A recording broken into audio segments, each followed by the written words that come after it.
Good evening everybody, all dear student. देखिएगा, police की परीक्षा को मद्देनजर रखते हुए हम आपके बीच में क्वेश्चन लेकर के आए हैं मैथ के। देखिए,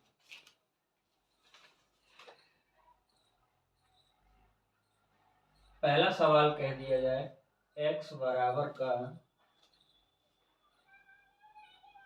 √56 माइनस के √56 माइनस के √56 dot dot dot dot infinitive बराबर के क्वेश्चन मार्क। ये क्वेश्चन आप लोगों के बीच में वर्ग और वर्गमूल चैप्टर से है। ऑप्शन में लिखा हुआ है 8 7 6 5। आपको x का मान फाइंड करना है, x बराबर क्वेश्चन मार्क। ओके, देखिएगा, तो ऐसे सवालों को हल करने के लिए बिना पेन चलाए आप क्या सीखिएगा, एमएस रूल के मुताबिक ऐसे सवालों को हल करने के लिए आप यहाँ √56 minus √56 minus √56 dot dot dot अगर इन्फिनिटिव तक जा रहा है तो आप यहाँ पर 56 के मन ही मन में ऐसे गुणनखंड करिए जो अल्टरनेट हो। अल्टरनेट का मतलब है लगातार। तो आपने देखा 57 56 57 56। अब यहाँ पर एक बरीता और है, अगर यहीं प्लस चिन्ह लगा होता तो हम बड़ा वाला आंसर दे देते और माइनस चिन्ह लगा है तो छोटा वाला आंसर दे देंगे, तो करेक्ट आंसर हो जाएगा इसका 7। बस ज्यादा झंझट में नहीं पड़ना है। एग्जाम हॉल में आप तो बस ट्रिक का सहारा लीजिए और आंसर का विकल्प लगाइएगा, अपने आगे बढ़िएगा। नेक्स्ट क्वेश्चन की ओर देखते हैं हम लोग। दूसरा क्वेश्चन,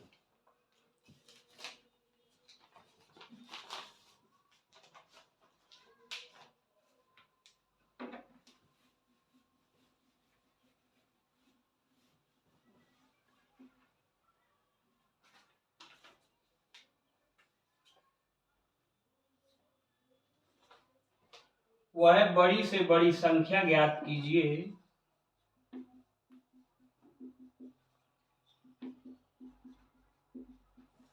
वह बड़ी से बड़ी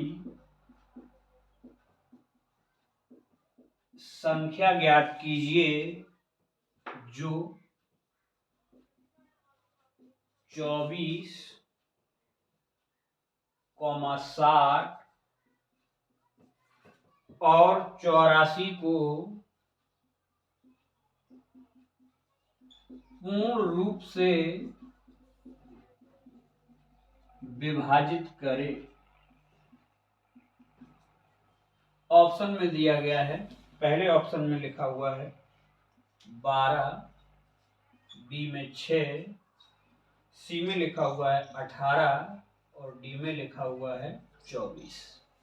देखिएगा, अब ये सवाल आपका लासा मासा चैप्टर से है, लघुत्तम समावर्तक और महत्तम समावर्तक से। तो इस टॉपिक में क्या होता है, कभी भी याद रखिएगा, अगर वह बड़ी से बड़ी संख्या ज्ञात करने को आ जाए तो हमेशा मासा निकाला जाता है, दी गई संख्याओं का मासा। और वह छोटी से छोटी संख्या ज्ञात करना कहा जाए तो हमेशा लासा निकाला जाता है। वह बड़ी से बड़ी संख्या ज्ञात कीजिए जो 24, 60 और 84 को पूर्ण रूप से विभाजित करती है। तो देखिएगा, 24, 60 और 84 को पूर्ण रूप से विभाजित करती है। तो ऐसे सवालों को हल करने के लिए 24, 60 और 84 इन तीनों को जो संख्या काट दे, आप डायरेक्ट विकल्प की सहायता से भी आंसर दे सकते हैं, लेकिन विकल्प कभी कभी ऐसे पड़े होते हैं कि आप सब उत्तर देने के लिए तैयार रहेंगे। देखिएगा, 6 चौकों 24, 6 उधम 60, 14 84, 14 84 होता है, तो ये भी आंसर हो सकता है, लेकिन ये होगा नहीं क्योंकि ये तो छोटी संख्या है, इससे तो बड़ी 24, 12 पड़ी हुई हैं। तो यहाँ पर देखोगे 24 से केवल 24 कट रहा है, बट 60 नहीं कटेगा, फिर 84 कट नहीं कटेगा, तो इसका मतलब ये भी नहीं हो सकता। यहाँ पर देखेंगे तो 18 से कुछ नहीं कटेगा, ये नहीं हो सकता। तो ये 12 दूनी 24, 12 पंचे 60, 12 सत्ते 84। तो करेक्ट आंसर आपका हो गया एप्पल। लेकिन ये आता कैसे है, बेसिक विधि से। तो इन तीनों में से कोई भी एक छोटी संख्या का बड़ी संख्या में भाग दे दो। मान लो 24 का हमने 60 में भाग दिया, तो 24 एकम 24 और 24 दूनी कितना हो गया, 48। अब यहाँ से जो शेष बचा वो 12 और 12 का शेष ये भाग जो है भाग जो भाजक था वो अब भाज्य बन जाता है। अब इसमें देखेंगे 12 दूनी 24, जैसे ही पूरे पूरा भाग चला जाता है तो जो भाजक था वही हमारा आंसर हो जाता है। और इसमें एक चीज और चेक करते हैं कि जो तीसरी संख्या शेष रह जाती है इस भाजक का, उसमें भी अगर पूरा पूरा भाग चला जाए तो फिर ये 100% आंसर यही होगा। That is clear. एकदम किताब का अगर उत्तर माला फट गया तो ये भी उत्तर शो करेगा कि 12 ही होगा। हम लोग चलते हैं क्वेश्चन नंबर तीसरे पर।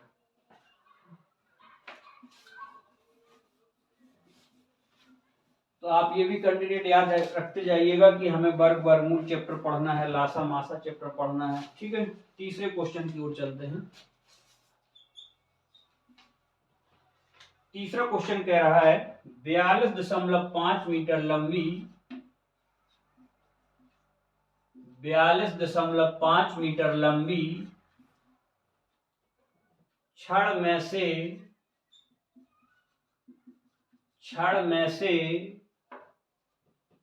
85 सेंटीमीटर के कितने टुकड़े काटे जा सकते हैं? कितने टुकड़े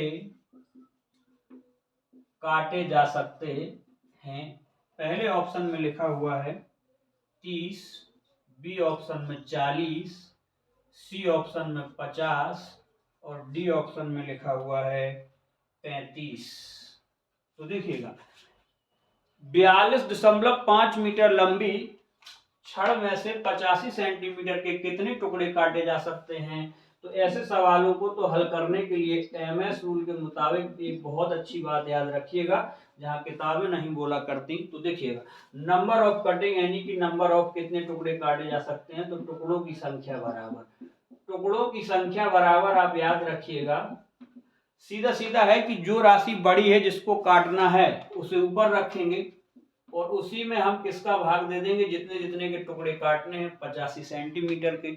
लेकिन जब तक मात्रक समान ना हो तब तक हम काटा पैड़ी नहीं कर सकते। तो हमें मात्रक समान करने हैं। मात्रक समान कैसे करेंगे? हमेशा बड़ी राशि को छोटी राशि के अकॉर्डिंग बदलिएगा। 42.5 मीटर लंबी छड़ में से 85 सेंटीमीटर के, तो आपको पता होगा 1 मीटर में कितने सेंटीमीटर होते हैं? 100। तो यहीं पर चेंज कर लेना है, तो ये हो जाएगा 42.5 गुणित के 100 और बटे में हो गया 85। अब ये कटने के लिए तैयार हैं। काटा पड़ी करिए, आंसर पाइएगा। देखिएगा ये दशमलव हटेगा तो यहाँ एक नीचे जीरो गिरेगा, जीरो से जीरो खत्म हो गई। अब 5 से काट दीजिएगा, ये 17 पना 85 हो गए। 5 से अगर काट दिए तो ऊपर 5 दूनी 10 हो गए। इधर काटेंगे तो ये हो जाएगा 17 एकम 17, 17 दूनी 34, 17 तिया 51 ज्यादा हो जाएगा। तो 17 दूनी 34 हुए तो यहाँ 8 बच गए। 17 पना 85 और 25 का दूना कितना होता है? 50। तो करेक्ट आंसर आपका हो गया 50। करेक्ट आंसर हो जाएगा सी। 42.5 मीटर लंबी छड़ में से आप 85 सेंटीमीटर के आप 50 टुकड़े काट सकते हैं। तो इसमें आपने क्या सीखा कि यहाँ पर बड़ी राशि अगर दी गई है और छोटी राशि का भाग दे दीजिएगा, लेकिन मात्रक समान होने चाहिए। हम बड़ी राशि को छोटी राशि के अकॉर्डिंग बदल लेते हैं। ओके, चलिएगा नेक्स्ट क्वेश्चन चलते हैं चौथे पर।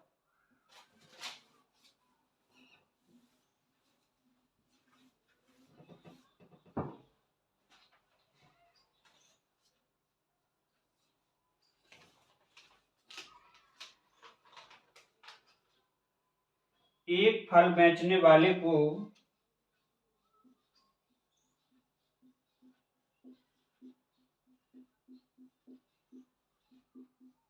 एक फल बेचने वाले को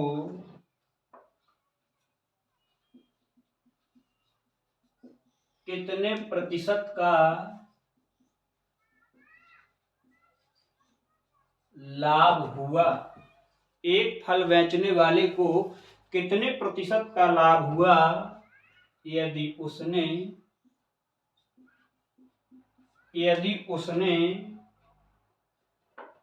1 रुपए में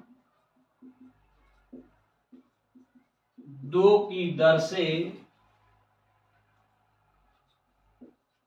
नींबू खरीदे हूं तथा 3 रुपए में 5 की दर से बेचे हों। पहले ऑप्शन में दिया गया 25%, बी ऑप्शन में 50%, सी ऑप्शन में लिखा है 33 सही 1/3% और डी ऑप्शन में लिखा है 11 सही 1/9%। तो देखिएगा, लाभ हानि का ये बहुत ही अच्छा टॉपिक होता है और सबसे इम्पोर्टेंट भी माना जाता है, क्योंकि इसमें अधिकतर स्टूडेंट परेशान होते हैं। एक फल बेचने वाले को कितने प्रतिशत लाभ हुआ यदि उसने 1 रुपए में 2 की दर से नींबू खरीदे तथा 3 रुपए में 5 की दर से बेच दिए। रुपया तो दिए गए हैं, तितर बितर करके इस तरह से नहीं कहा गया कि इतने रुपए में खरीदे इतने में बेच दिए तो तुरंत लाभ निकाल लेते। तो इस टॉपिक का नाम होता है, आप वीडियो देखेंगे कभी, भाव बराबर P/N। देखिएगा सॉल्यूशन से आप समझेंगे थोड़ा सा। भाव बराबर P/N से, और MS रूल यहाँ पे बनेगा। P का मतलब होता है प्राइस और N का मतलब होता है नंबर। अब आपको एक बात याद रखनी है कि ऐसे सवालों में प्राइस हमेशा ऊपर रखा जाता है और नंबर हमेशा नीचे। याद रखना, देखिएगा MS रूल से 2 लाइनों में सवाल बनेगा, बड़े प्रेम से, ज्यादा झंझट नहीं सोचना है। उसने 1 रुपए में 2 की दर से नींबू खरीदे, 3 रुपए में 5 की दर से बेचे। तो आप इधर देखिए, एक तरफ तो लिखिए CP और एक तरफ लिखिएगा SP। CP और SP का लिखने का जो तरीका है वही आपको सीखना है। कैसे सीखना है? हमने बताया भाव बराबर P/N से प्राइस हमेशा ऊपर, नंबर हमेशा नीचे। 1 रुपया में 2 की दर से नींबू खरीदे तो 1 रुपया ऊपर, नींबू खरीदे के 2 तो 1/2 बन गया CP। 1 रुपये में 2 की दर से नींबू खरीदे तथा 3 रुपया में 5 की दर से नींबू बेचे तो ये SP की जगह आ गए। ओके, 3 रुपया ऊपर, नंबर हमेशा नीचे। इन्हीं में आप बस त्रियक गुणा करा दीजिए। त्रियक गुणा कराएंगे तो 5 एकम 5, 3 दूनी 6। अब आप देखो प्लेस वैल्यू देखिएगा, कॉस्ट प्राइस 5 है, सेलिंग प्राइस 6 है। अब आप ओरल बोलिएगा, 5 रुपया की वस्तु को तुमने जबरदस्ती कितने में बेच दिया? 6 रुपए में। 6 रुपए में बेचा तो क्या रुपया का लाभ हुआ? 1 रुपया का। किसी भी राशि को परसेंटेज में लाने के लिए 100 का गुणा, और गणना हमेशा प्रतिशत लाभ या हानि की क्रय मूल्य पर की जाती है। जब प्रतिशत लाभ या हानि की गणना हमेशा क्रय मूल्य पर की जाती है तो बोलो क्रय मूल्य कितना है इस समय? 5। तो बटे में 5 आएगा तो ये हो जाएगा 20×5 100, तो बराबर का हो जाएगा 20% आपका आंसर। किसी को दिक्कत? ठीक। अब ऑप्शन में तो कहीं है ही नहीं 20%, तो यहां पर कहीं बनाना पड़ेगा, एक ऑप्शन बना लीजिए 20% डी। ओके, देखिएगा, 1 रुपए में 2 की दर से खरीदे, 3 रुपए में 5 की दर से बेच दिए। हमने क्या किया? भाव बराबर P/N से प्राइस हमेशा ऊपर रखना है, नंबर हमेशा नीचे। 1 रुपया में 2 खरीदे, ये CP का वैल्यू हो गया। 3 रुपया में 5 की दर से बेचे हैं, ये SP का मूल्य हो गया। इनमें आप आराम से त्रियक गुणा करा दीजिए। जैसे त्रियक गुणा कराओगे तो ये होगा 5 एकम 5, 3 दूनी 6। तो 5 बराबर 6 के यहाँ पर आपने प्रोसेस किया 1 × 100/5। ओके।